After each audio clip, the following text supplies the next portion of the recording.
नमस्कार, आप देख रहे हैं अपना YouTube channel the ID express. देखिए इस वीडियो में राजस्थान चतुर्थ श्रेणी कर्मचारी भर्ती 2025 के लिए हम लोग 50 जीके जीएस के प्रश्नों को करने वाले हैं। बहुत सिलेक्टेड प्रश्न हैं जो कि आपके एग्जाम की दृष्टि से बेहद ही महत्वपूर्ण होंगे। सबसे पहले मैं आपको सिलेबस के अकॉर्डिंग बता देना चाहता हूँ। देखिए जो राजस्थान चतुर्थ श्रेणी कर्मचारी का सिलेबस है, पाठ्यक्रम है, आप समझ लीजिए उसी के अकॉर्डिंग प्रश्नों को लिया गया है। जैसे ऊपर जो 2 है सामान्य हिंदी से 30 प्रश्न आएंगे, उसका भी क्लास चल रहा है। बाकी इंग्लिश है उसमें 15 सवाल। लेकिन आज के इस वीडियो में हम लोग 50 मार्क्स को कवर करेंगे। आप समझ सकते हैं जो सामान्य ज्ञान है और जैसा लिखा गया है ना वैसे प्रश्न को हमने लिया है। जैसे भूगोल है तो भूगोल से 10 प्रश्न, इतिहास कला और संस्कृति जो राजस्थान से संबंधित है उससे 10 प्रश्न, भारतीय संविधान और जो भी है इससे 10 प्रश्न, विज्ञान से 5 प्रश्न, जो करंट अफेयर्स है उससे 10 प्रश्न और जो बेसिक कंप्यूटर है उससे 5 प्रश्न। टोटल 50 प्रश्नों को कवर करेंगे। तो बस आप इस वीडियो में शुरू से लेकर आखिर तक बने रहिए और अपनी तैयारी को मजबूत करने के लिए चैनल को सब्सक्राइब कर लीजिए। आइए शुरुआत करते हैं आज के अपने पहले प्रश्न से। भारत का सबसे बड़ा राज्य क्षेत्रफल के अनुसार कौन है? तो आप जानते होंगे आपका राजस्थान ही है। सही उत्तर ऑप्शन बी कर लीजिएगा। बढ़ेंगे प्रश्न संख्या 2 के साथ। विश्व का सबसे बड़ा महाद्वीप कौन सा है? आप ऑप्शन पढ़ लीजिए। चूंकि 50 प्रश्न हैं मैं सही आंसर बताकर आगे बढ़ूंगा। इस प्रश्न का आप सही उत्तर सी कर लीजिए, एशिया है। सही उत्तर ऑप्शन सी कर लीजिए। चलिए, भारत में सबसे लंबी नदी कौन सी है? ऑप्शंस पढ़ लीजिए, आपके पास समय है। और कितने प्रश्न का उत्तर आप सही कर पाए हैं कमेंट कर दीजिएगा। सही उत्तर गंगा कर लीजिए। कर्क रेखा जो है भारत के किन राज्यों से होकर गुजरती है? सॉरी, कितने राज्यों से होकर गुजरती है? ठीक, उसका है मगरमच्छ छपरा। ठीक है, बाकी 8 राज्यों से गुजरती है। सही कर लीजिएगा, ऑप्शन सी कर लीजिएगा। 4 के बाद बढ़ेंगे प्रश्न संख्या 5 के साथ। कह रहा है कि थार मरुस्थल भारत के किस राज्य में है? और ये प्रश्न आप जानते हैं। और चूंकि राजस्थान से संबंधित है तो राजस्थान संबंधित प्रश्न बिल्कुल आएंगे। सही उत्तर ऑप्शन बी कर लीजिए। बढ़ेंगे 6 के साथ। सबसे बड़ा द्वीप कौन सा है? ऑप्शन आज पढ़िएगा, ऑप्शन के लिए क्षमा चाहता हूँ। ग्रीनलैंड है। सही उत्तर बी कर लीजिए। चलिए आगे चलेंगे। पृथ्वी की सतह पर सबसे ऊंचा पर्वत कौन सा है? अपने पृथ्वी की सतह पर सबसे ऊंचा पर्वत का नाम बता देना है। तो माउंट एवरेस्ट है। सही उत्तर ऑप्शन बी कर लीजिए। जरा कमेंट कर दीजिए कि माउंट एवरेस्ट की ऊंचाई कितनी है। अगर आप कमेंट करते हैं तो मैं ऑप्शन पढ़ता चलूँगा, बाकी उसकी कोई आवश्यकता नहीं है। आप पढ़िए, बस आंसर जानिए। भारत में कौन सा राज्य है जिसे चावल का कटोरा कहा जाता है? सही बात है। सही उत्तर आप छत्तीसगढ़ कर लीजिए। सही उत्तर ऑप्शन सी कर लीजिए। राजस्थान का सबसे ऊंचा पर्वत कौन सा है? अब देखिए राजस्थान से संबंधित प्रश्न तो बिल्कुल आएंगे। और 9 के लिए आप कर लीजिए गुरु शिखर है। सही उत्तर ऑप्शन ए कर लीजिए। चलिए आगे चलेंगे प्रश्न संख्या 10 के साथ। राजस्थान में कौन सा जलाशय सबसे बड़ा है? ऑप्शंस पढ़िए। जयसमंद झील है। सही उत्तर ऑप्शन सी कर लीजिएगा। चलिए आगे चलेंगे। अब राजस्थान से प्रश्न आ गया, उसकी कला संस्कृति युद्ध जो भी है सबसे प्रश्न आ गया।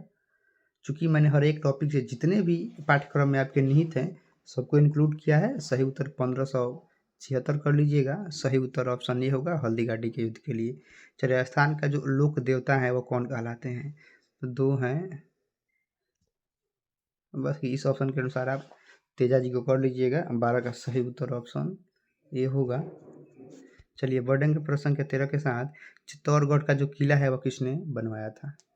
राजस्थान संबंधी प्रश्न है, आप समझ सकते हैं। और सही उत्तर बप्पा रावल। सही उत्तर 13 का ऑप्शन ए कर लीजिएगा। बढ़ेंगे प्रश्न संख्या 14 के साथ। जयपुर की स्थापना किसने की थी? वेरी वेरी इंपॉर्टेंट क्वेश्चन है, आप पढ़ लीजिए। और बाकी 14 के लिए सही उत्तर महाराणा सवाई जय सिंह द्वितीय ने की थी। सही उत्तर ऑप्शन बी कर लीजिए। राजस्थान का कौन सा नृत्य विश्व प्रसिद्ध है? सारे प्रश्न को आप नोट डाउन कर लीजिएगा, फिर स्क्रीनशॉट कर लीजिएगा।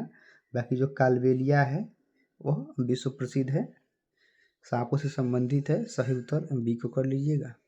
चलिए आगे चलेंगे। राजस्थान का प्रसिद्ध मंदिर जो दिलवारा है वह कहाँ स्थित है? ऑप्शंस पढ़ लीजिए। और 16 के लिए सही उत्तर माउंट आबू। सही उत्तर ऑप्शन बी कर लीजिए। चलिए आगे चलेंगे। पन्ना धाय को किसके बलिदान के लिए जाना जाता है? ऑप्शंस पढ़ने की जिम्मेदारी आपकी है। सही उत्तर अपने पुत्र के बलिदान के लिए। सही उत्तर ऑप्शन सी कर लीजिए। राजस्थान के किस राजा ने चित्तौड़गढ़ किले का पुनर्निर्माण करवाया था? अभी हम लोग पढ़े थे कि चित्तौड़गढ़ के किले का निर्माण किसने करवाया था, और बाकी यहाँ पे कह कि पुनर्निर्माण किसने करवाया था। तो ऑप्शन आप पढ़िएगा। सही उत्तर राणा कुंभा होगा। सही उत्तर ऑप्शन ए कर लीजिए। चलिए, राजस्थान का सबसे बड़ा लोक त्यौहार कौन सा है? ऑप्शंस आपके सामने हैं, पढ़ लीजिएगा और 19 के लिए समझ सकते हैं। गंगौर ही है। सही उत्तर ऑप्शन सी है। चलिए, राजस्थान का सबसे बड़ा किला कौन सा है? ऑप्शन पढ़ लीजिए और 20 के लिए सही उत्तर बिल्कुल चित्तौड़गढ़ का किला ही है। सही उत्तर ए को लगा लीजिए। अभी और 30 प्रश्न है, पूरे 50 प्रश्न आपके क्लियर होंगे। ऐसे प्रश्नों को करने के लिए आप चैनल को जरूर सब्सक्राइब कीजिएगा।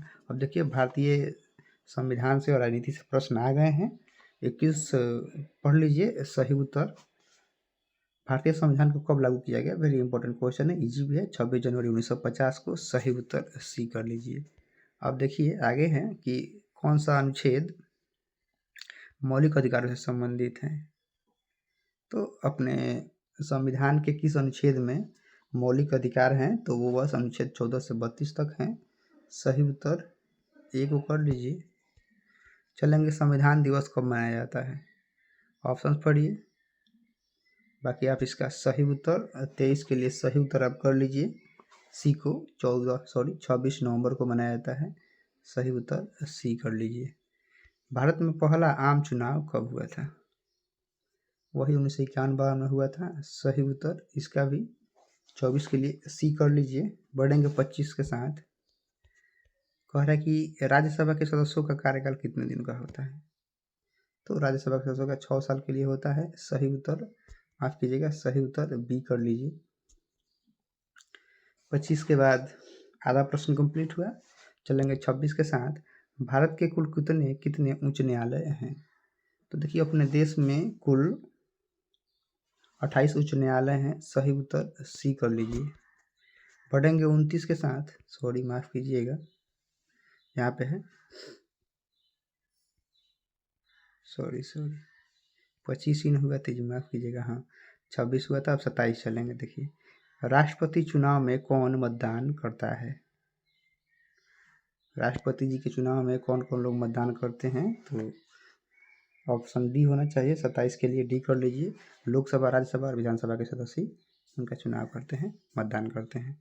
बढ़ेंगे 28 के साथ। भारतीय संविधान के अनुसार भारत की राजभाषा, देखिए भारत की कोई राष्ट्रभाषा नहीं है, लेकिन राजभाषा है जो कि हिंदी है। सही उत्तर सी कर लीजिएगा। संविधान सभा के अध्यक्ष कौन थे? तो अस्थायी अध्यक्ष थे डॉक्टर राजेंद्र प्रसाद जी थे। सही उत्तर 29 के लिए आपको बी कर लीजिए। बाकी चलेंगे 30 के साथ। संविधान संशोधन का प्रावधान किस अनुच्छेद में है?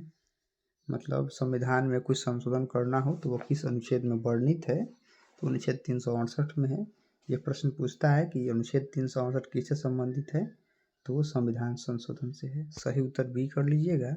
अपने मानव शरीर में कितनी हड्डियां होती हैं? तो ये आप जानते होंगे, और इस प्रश्न का उत्तर के कमेंट का हमें इंतजार रहेगा। आप जरूर कमेंट कर दीजिएगा कि मानव शरीर में कितनी हड्डियां होती हैं। बाकी जल का रासायनिक सूत्र की बात करेंगे तो वह होता है H2O, जिसमें हाइड्रोजन ऑक्सीजन मिलकर बनता है। सही उत्तर बी कर लीजिएगा।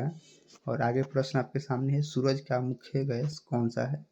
मतलब सूरज में रासायनिक संलयन की प्रक्रिया होती है और अनवरत ऊर्जा प्रदान करते रहता है, तो उसके मुख्य गैस के घटक की बात करेंगे तो वो है हाइड्रोजन। सही उत्तर आप बी को कर लीजिएगा। बढ़ेंगे आगे। रक्त में ऑक्सीजन का परिवहन कौन करता है? तो अपने रक्त में ऑक्सीजन को ढोने का जो काम है वह लाल रक्त कोशिकाएं करती हैं, आरबीसी करती हैं, रेड ब्लड सेल। सही उत्तर बी कर लीजिए। प्रकाश का वेग कितना होता है? देखिए, साइंस से प्रश्न आ गया, 5 प्रश्न पूछा था। बाकी 3 लाख किलोमीटर प्रति सेकेंड होता है, बहुत तेज होता है। सही उत्तर आप ए कर लीजिएगा। हालांकि 3 लाख किलोमीटर प्रति सेकेंड निर्वात में होता है। और देखिए, करंट अफेयर्स आपके सामने आ गए, जरूर तैयार कीजिएगा। प्रश्न एग्जाम में आ सकते हैं। फरवरी 2025 में निरस्त्रीकरण और अप्रसार पर भारत फ्रांस द्विपक्षीय वार्ता कहाँ आयोजित हुई थी? तो आप 36 के लिए कीजिएगा, पेरिस में हुई थी। सही उत्तर सी कर लीजिए। आगे देखिए, जनवरी 2025 में उत्तराखंड में किस महत्वपूर्ण कानूनी संहिता को लागू किया गया था? ऑप्शन पढ़ने की जिम्मेदारी आपकी है। समान नागरिक संहिता को लागू किया गया था। सही उत्तर ए कर लीजिए। 10 करंट अफेयर से आएंगे, मैंने 10 को इंक्लूड किया है। 2025 में भारत ने किस अंतरिक्ष मिशन के तहत सूर्य का अध्ययन करने के लिए आदित्य 11 लॉन्च किया है? 28 के लिए आदित्य 11 ही होगा। सही उत्तर ऑप्शन सी कर लीजिए। फरवरी 2025 में किस राज्य सरकार ने वन तारा वन्यजीव बचाव केंद्र का उद्घाटन किया है? तो आप 29 ऑप्शन पढ़ लीजिए। सही उत्तर गुजरात को लगा लीजिए। सही उत्तर ऑप्शन बी होगा। बढ़ेंगे 40 के साथ। 2025 में भारत में आयोजित 38वें राष्ट्रीय खेलों की मेजबानी किस राज्य ने की है? तो सही उत्तर होगा गोवा ने किया है। सही उत्तर ऑप्शन बी को कर लीजिएगा। चलिए, जनवरी 2025 में आयोजित 85वें अखिल भारतीय सभापति सम्मेलन का मुख्य उद्देश्य क्या था? 41 के लिए होगा, सतत विकास उसका मुख्य उद्देश्य था। सही उत्तर ऑप्शन बी कर लीजिएगा। थोड़ा हेल्थ प्रॉब्लम है इसीलिए मैनेज कर लीजिएगा। 42 के लिए आप पढ़ लीजिए। 2025 में जारी ऑक्सफैम रिपोर्ट के अनुसार भारत में आर्थिक असमानता के संदर्भ में कौन सा तथ्य प्रमुख था? 42 के लिए आप सही उत्तर धन का संकेंद्रण कर लीजिएगा। सही उत्तर सी कर लीजिएगा। सारे प्रश्न इंपॉर्टेंट है, रिक्वेस्ट है कि जरूर नोट डाउन या फिर स्क्रीनशॉट कर लीजिएगा। भारत की जो पहली वंदे भारत ट्रेन कोच निर्माण केंद्र की स्थापना कहाँ की गई? तो आप 43 के लिए सही उत्तर चेन्नई में कर लीजिएगा। सही उत्तर ऑप्शन सी कर लीजिए। आगे चलेंगे। 2025 में किस परियोजना का उद्देश्य भारत में जीनोमेटिक डेटा का व्यापक संग्रह करना है? सही उत्तर आप जीनोम डिजिटल प्रोडक्ट कर लीजिएगा। सही उत्तर 44 के लिए बी कर लीजिए। भारत जोड़ो यात्रा का नेतृत्व किसने किया था? तो आप जानते होंगे राहुल गांधी ने किया था। 45 के लिए सही उत्तर ऑप्शन ए कर लीजिए। अब बेसिक कंप्यूटर से 5 प्रश्न आएंगे। मैंने किसी भी टॉपिक को छोड़ा नहीं है, मेहनत के साथ आपके पास आए हैं। ज़रूर आप सफल होइएगा। कंप्यूटर का ब्रेन किसे कहा जाता है? तो सेंट्रल प्रोसेसिंग यूनिट को कहा जाता है। आप सही उत्तर के लिए बी ऑप्शन चूज कर लीजिएगा।